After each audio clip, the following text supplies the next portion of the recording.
Welcome back to another Tech Junkie video. Today I've got an iPhone 8 that came in yesterday. It had a busted front screen, the housing was warped, and the back glass was cracked. Traditionally, when a phone comes in with cracked front and back glass, we will change the screen and use the laser machine to change the back glass. In this case, the customer's housing was also warped, which would prevent a screen and a back glass from sitting flat in the frame. So we went ahead and replaced both the screen and the housing here. As with any repair, we want to start out with some heat on the heat mat at 75 degrees Celsius for 5 minutes. You can also use a heat gun or a blow dryer. Then you remove the two pentalobe screws from the bottom. Once you get the phone folded open like a book, you have 4 Phillips head screws here to remove to get to the LCD connector and the battery connector. Remove the 4 Phillips head screws, disconnect the battery first, then you can remove the LCD connector and the home button connector. With that out of the way, you can move your attention to the top. This bracket here holds down your front camera ear speaker assembly.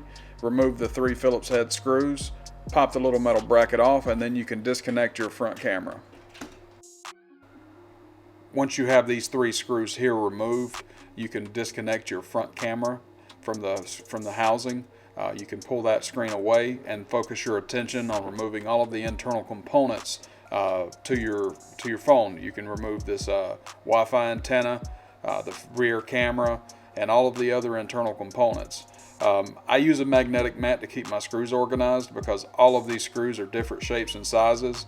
Most of these screws are going to be Phillips screws, but they all are not the same size. You will also run into anchor screws and Y000 screws, or tri-wing screws as they're called.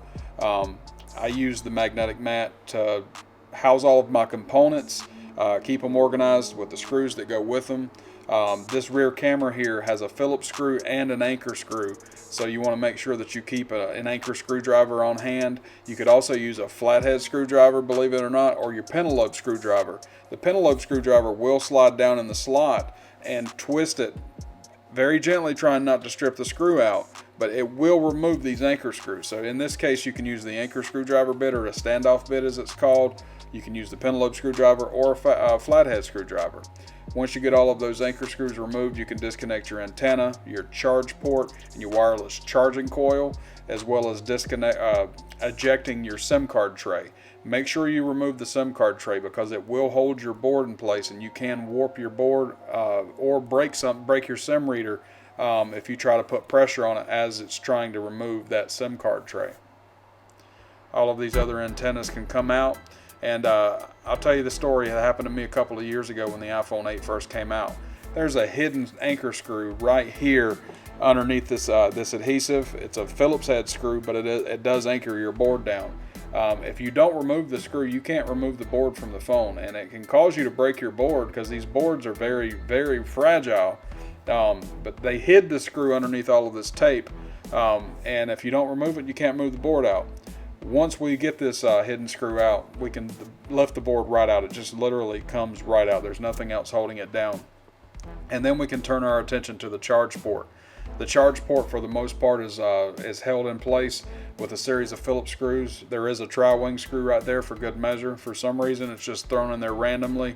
Your taptic engine, which controls all of your vibration in your phone, as well as your loudspeaker. Those are all housed down here with the charge port. Make sure that you keep track of your components, what screws go with those components, which components go in first, second, or third. You will need to put your loudspeaker in with this antenna on top of the taptic engine, so the taptic engine needs to go in first with a small antenna on second, and then the loudspeaker third. As you can see, that little antenna pops off and goes flying, and luckily I found it without having to look too hard for it. But if you lose anything, your phone's not going to function as it should. Your taptic engine is held down with an anchor screw and a Phillips screw, and now we can turn our attention to the screws that hold down your charge port. These tiny screws here are a bit of a pain to get out, but make sure you do remove those or you'll rip your charge port cables. I usually take a flat blade here and gently cut the adhesive between the microphone and the wall of the phone, because if you try to pull your charge port out without doing so, you can damage your charge port microphones. There are two methods you can use to remove your charge port to loosen that adhesive. You can use heat or you can use isopropyl alcohol. I like to use alcohol. It's more effective and requires less brute force to get the charge port out. Alcohol will cut right through that adhesive, but you want to make sure that you're using almost pure alcohol. I like to use 99% pure alcohol. Now we can move over to our pull tabs on our battery. The 8th generation iPhones, these pull tabs were different than the 7th generation iPhones. These tabs break and they're a lot harder to get out. They're a lot easier to break and a lot harder to get out. A method that I've found that's useful is using tweezers. If you can get that initial pull on your tab and then twist your tweezers around the pull tab. Pull it a little bit, twist it, pull, twist until the pull tab comes all the way out. Any other method that I've ever chosen, the tab just breaks. And if the tab breaks, you end up having to pry the battery out, and that makes the battery useless when it comes to transferring that battery to the new housing. You're going to have to replace the battery if you have to pry it out. If you have to bend the battery in any way, it's going to make the battery useless. You can't use that battery anymore. It's not safe to transfer it. Now you want to make sure here that you pull this little pin out of the side of the housing and transfer it to your new frame. That is the ejector pin for your SIM card. If you don't transfer the pin and you put your SIM card in, you can't eject your SIM card back out. So that's very important, and it's a very easy thing to forget, and it's a very cheap component, but it's ultra important. And if you forget to transfer that pin, you'll have to pull your entire board out again in order to transfer it afterwards. I've had to do that before. I have overlooked it. Some housings will come with a new ejector pin already and you don't have to transfer it, but this particular housing did not come with an ejector pin. Now, we've got your charge port and board. What I like to do is connect these two components before I put them in the housing. That way that I know the charge port is lined up with where it's going to connect on the board. If you try to put the charge port in first or the board in first, it can be a little more difficult to line up that charge port connector. And once I get the board and the charge port laid down into the housing where they go, when you're lining up your holes, I like to fasten the connectors that are available to connect right away. That way the board doesn't slip and slide and anything like that while you're working on putting your components in place. The first component that I always like to put back in place after I get the charge port and the housing settled with all the holes lined up is the vibrate motor, the taptic engine. I like to sit that on top and screw it in place. It is the easiest to put in first on these iPhone 8s. And then as you can see by looking at that taptic engine connector off camera, I had a time before I started editing this video with getting that connector to reconnect to the charge port. It took a good 10 minutes, and you see a couple of seconds of it in the final edit, but that thing gave me such a hard time. But it worked and everything was good. That taptic engine is held down with an anchor screw and a Phillips head screw, and then this little antenna connector here that goes on the charge port sits right on top of that taptic engine connector. Once you get your loudspeaker in place, that loudspeaker connector is going to snap into that antenna, and then that antenna connects to the charge port. That connects your antenna to the board itself going through the charge port. Then you can replace your Phillips screws here for your loudspeaker, and that holds that in place. This metal bracket here has a tri-wing screw and two Phillips screws that fits over the top of the charge port and over the top of the loudspeaker. And then you can finish putting your Phillips head screws into your charge port. Put this little applicator here, this little plastic bracket that covers one of your microphones on the bottom. Screw that in place with the final of those two Phillips head screws.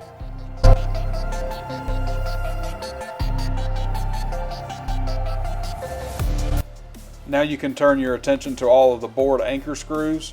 This hidden screw right here goes up at the top, and you've got your one down by your SIM card tray. This is your Bluetooth flex cable. This controls your Bluetooth antenna.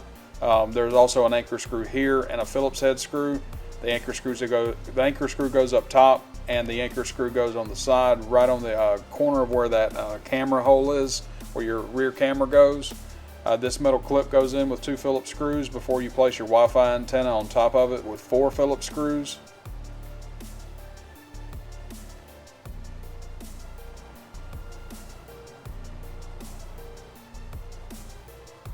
These little screws that screw directly into the housing at the top and bottom, they're a little more difficult to do, but nothing too hard.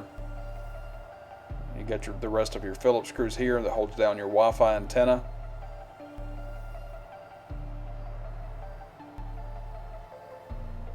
And this is for the camera. This antenna here is for the camera. 2 Phillips screws here as well. And then we can go move on to the rear camera once this is done. Pop your rear camera in place. Make sure that flex cable is attached to the board. The rear camera cover here has a Phillips screw and an anchor screw. Make sure both of those are in place.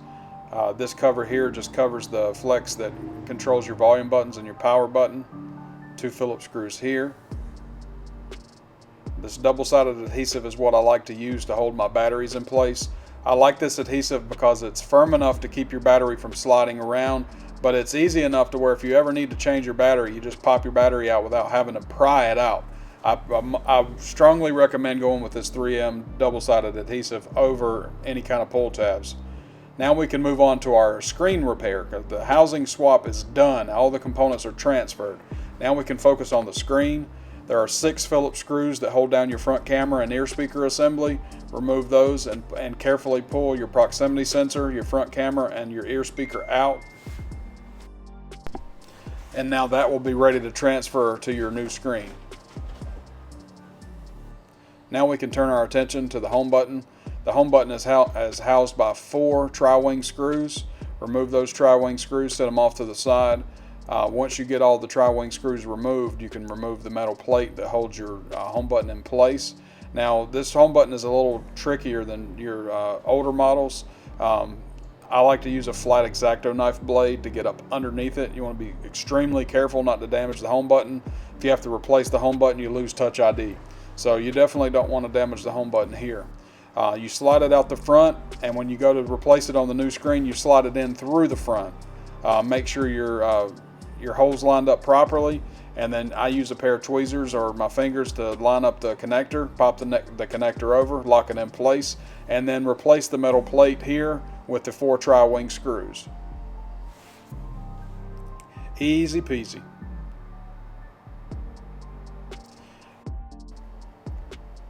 Once we are done with the home button, we can turn our attention back to the top portion of the screen. These 4 copper pins here that you see, these little connector points, that's for your ear speaker.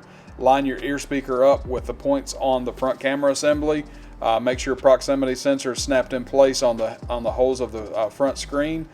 This metal plate goes over the top of the loudspeaker. If everything's connected properly, your ear speaker, your proximity sensor, and your front camera will work like they should.